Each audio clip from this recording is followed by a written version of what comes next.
Morning, boys and girls. Day 3. What do you call a fake noodle, Max? An pasta. An impasta. Oh. Okay, so I am going to try to give you guys some math tips on day 2 and day 3. I'm going to flip it around because I want you to be able to see my paper instead of me. So just try and listen real careful, okay? Okay, so in the homework helper that was before this, it reminded us, let me go back.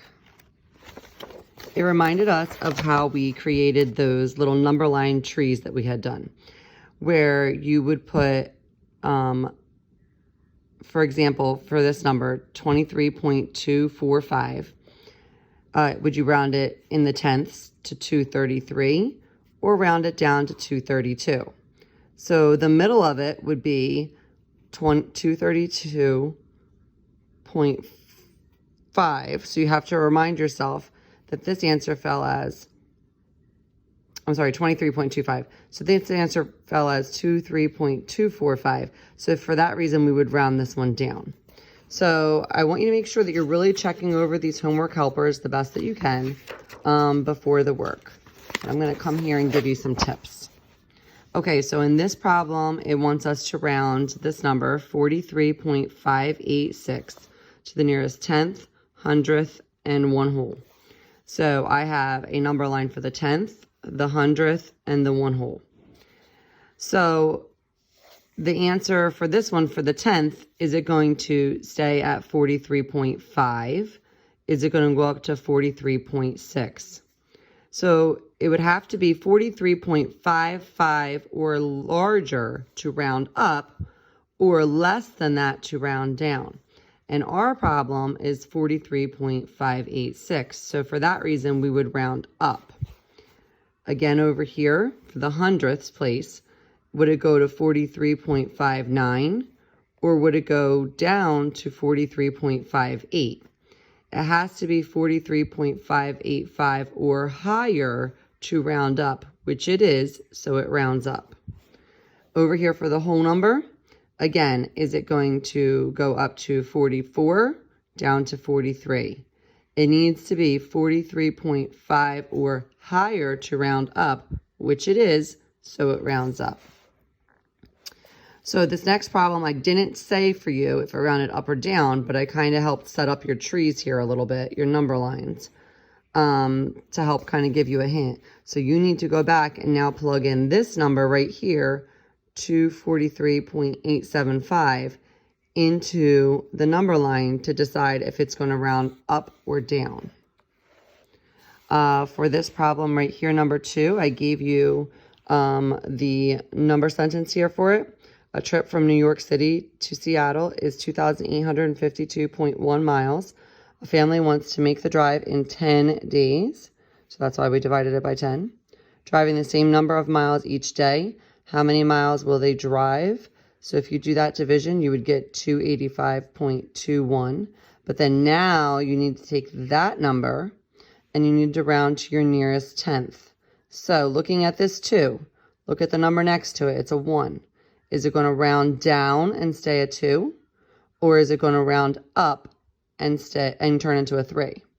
Remember, when you look at the number next to it, if it's 5 or greater, you round up.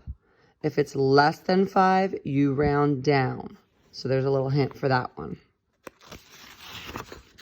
Okay, next page. This page is asking you to find the midpoint, which Mrs. Green put on here for you, the midpoint. Now it wants to know what could be the lowest, the minimum, this one is the maximum possible value of this number. So this one rounded down. So what is the maximum number that this could have been before it rounds down? So think about this 18.65. Think to yourself, 18.6, 18.61, 18.62, 18.63, 18.64, and then it would go to 18.65. So 18.64 is the maximum for this. And then this one, you're doing kind of the same thing, but what would be the minimum? So if it's 18.55 here, next it would be 18.56. So think about that to help you out. Okay, and then today's lesson, I think, was a little bit easier for some of you. Day 3. Looking at our homework helper. This is where we're remembering 34 times 20. You would multiply your 34 times 2 and add a 0. This one over here, 42 times 20. You would multiply your 42 times 2 and you would add 2 zeros to this number. Down here, 400 times 500. You would multiply your 4 times your 5 and you would add 4 zeros to that answer. So I really think you guys can handle this one a lot better. So let's just take a look at this sheet. So the first thing you need to do for this problem is you need to multiply 43 times 3. Remember, if you don't know how to do that in your head, there is no shame in doing that on paper. Sorry, I was trying to remove my marker cap here. So 43 times 3, 9. 3 times 3 is 9. 4 times 3 is 12. So 129. So 129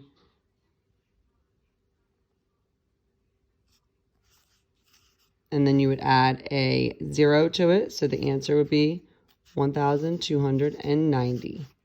Okay? And then that would continue with that problem. Down here, try your best on the true or false, if they make sense or not. Act out the problems, and that would help. So 50 tens times 7 tens would be 50 times 70.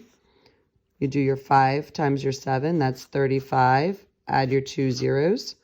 And is this 3,500? Yes, it is. This one right here, you would do the 77 times 6. So 42. 42 plus 4 is 46. And then you would add 1 0 to that. So that's 4620 equals. And now on this side, you would do your 77 times 6, which we found to be 462. But you would add 2 zeros to that one. So are these numbers equal? And you would say no. Okay, so you just keep working through those. And then on this page, you're simply showing your thoughts. So 80 times 5, you guys know, would be 40. Add 1 0. And then you keep going down, adding the appropriate number of zeros. Down here, 637 times 3. First, you got to do that here. 21, 9, 10, 11, 18, and 19. So 1, 9, 1, 1. And then you would just add the appropriate number of zeros as you go across. So this one would still be 1, 9, 1, 1, but you would be adding 1, 2, 2 zeros. And then you got to put the comma where it belongs. Okay? Down here, a concrete stepping stone measures 20 squares. What is the area of 30 such stones? So we're looking at this problem. And you would need to answer that and then have a nice little sentence with square inches on there. A number is 42,300 when multiplied by 10. Find the product of this number and 50. So take a look at that and give that one your best shot as well. Remember, no stress. I don't want you stressing out about this at all. I just really want you guys to try your best and make sure you're doing your exact path and your reflex every day. Some days it's math, some days it's reading. Refer to your chart on that first page. And just make sure that you are trying your best and having some fun. And I really miss you. And I'm glad that this YouTube channel is up. Please let me know if for some reason you don't see the videos. I think this will be much better than what we were doing before this. So have a great day. I love you.